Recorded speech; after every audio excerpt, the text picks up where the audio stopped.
तर गाईज आपण बघू शकतो इथे की मी इथे अर्धा किलोच्या वरती चिकन घेतलेलं आहे, थोडंसं जास्त असेल. आणि अर्धा किलोच मी हे घेतलेले आहे, तांदूळ घेतलेले आहेत. म्हणजे अर्धा किलो चिकन, अर्धा किलो तांदूळ असं प्रमाण घेतलेलं आहे. साधारण ही 4 ते 5 माणसांची, 4 माणसांची तर नक्कीच बिर्याणी होऊ शकते. अगदी पोटभर लोक खाऊ शकतात असं. 1 किलोमध्ये होते साधारण ती. आणि हे बाकीचे सगळे मसाले आहेत. आणि याच्याबरोबर आपण दही सुद्धा घेतलेलं आहे, जे की मॅरिनेट करायला लागणार आहे. आणि मी त्याच्यानंतर अजून तुम्हाला इथे दाखवते की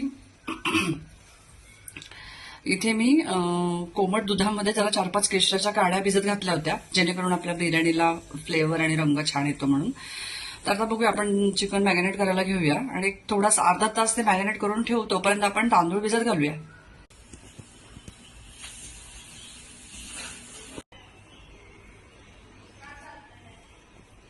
तर गाईज बघू शकता, मी कुकरमध्ये बिर्याणी करणार आहे आज. आणि कुकरमध्ये करताना मी काय करणार आहे, आधी हे चिकनचे जे पीस आहेत, हे जे मी इथे दही लावून ठेवलं याला, हे मी पीस तसेच मी याच्यामध्ये कुकरमध्ये टाकणार आहे आता.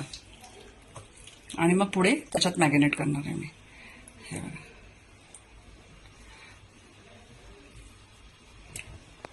बघू शकता गाईज, पाण्याला चांगली उकळी आलेली. मी आता त्याच्यामध्ये तांदूळ सोडते.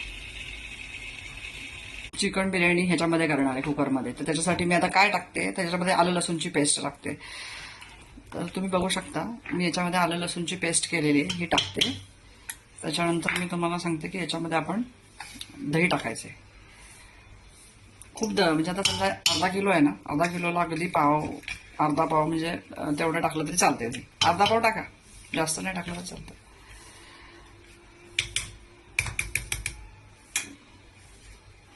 मी हा डब्बा आणलाय 200 ग्रामचा, 200 ग्रामपेक्षा थोडासा कमी असतो, तो पूर्णच टाकणार याच्यामध्ये.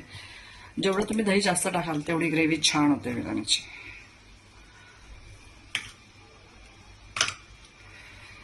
त्याच्यानंतर आपण काही खडे मसाले टाकणार याच्यामध्ये. तर तुम्ही इथे बघू शकता, मी खडे मसाल्यांमध्ये काय काय घेतलेलं आहे.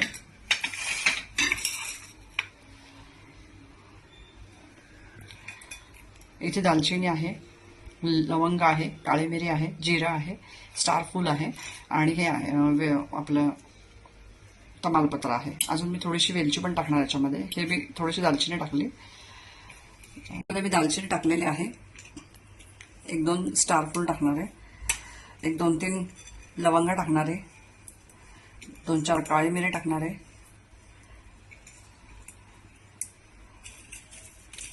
आणि जरा जिरं जास्त टाकते मी थोडंसं.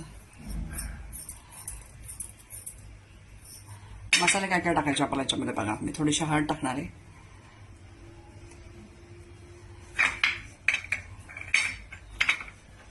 लाल मिरची पावडर,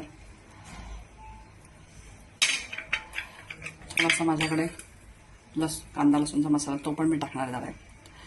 छान मस्त घरी केलेलं तिखट आहे मी, कांदा लसूण मसाल्याचं. त्यामुळे इतकी टेस्ट आहे त्याला, खूप सुंदर आहे. मला आवडतो, मी प्रत्येक याच्यात टाकते थोडं थोडं. हा जो आहे हा बिर्याणी मसाला आहे. हा गरम मसाला आहे. इथे मी पुदिन्याचे काही पानं आहेत, मी पुदिना सुकवून ठेवते हवेमध्ये, आणि मी असा ना तो घेऊन धुवून कुस्करून आपला टाकायचा.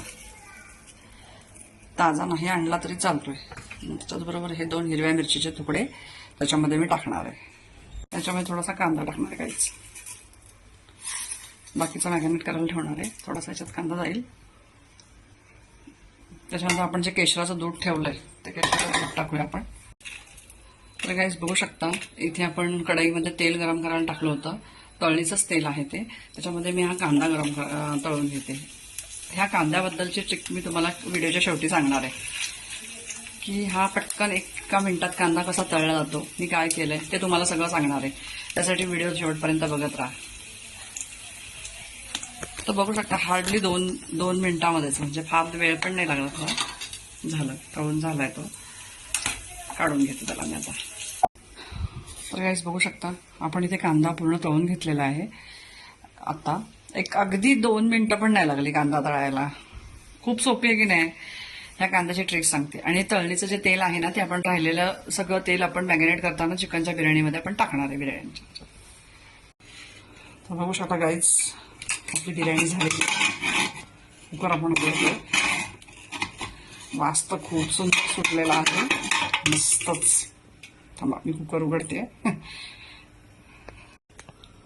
बघा गाईस किती सुंदर बिर्याणी झालेली आहे. तुम्हाला मी ताटामध्ये घेऊन दाखवते.